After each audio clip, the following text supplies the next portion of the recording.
Assalomu alaykum. Bog'larni tahlil videosini davom ettiramiz. Bu bog' 2015-yil kuchli suvchi payvandakda ekilgan. Kamchiliklar 6 ga 5 sxemada ekilgan. Kamchiligi shuki, o'rtada shaftoli ekilgan. Ko'rinyapti, mana e'tibor bersangiz, daraxtlar shaftoli kuchli o'sadi.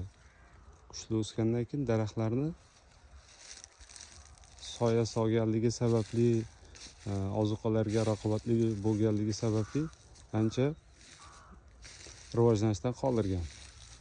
Endi bu tarafda o'rtada shaftolisi qurigan yosh paytda, o'sishni ko'rasiz. Ancha katta. Xulosa shuki, bog'mi bog', faqat biz reja qilgan nav yoki meva turi bir xil payvandakda bir xillik bo'lishi kerak. Hosil shunda yaxshi bo'ladi.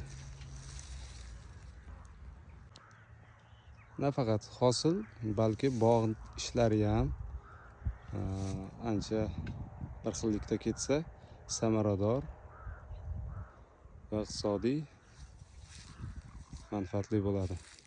Shu sababdan endi hozirda bu kabi ishlar o'ylashimcha qolgan. Oldinlari ko'chat savdosi uchun qilingan, bo'lish ehtimol katta.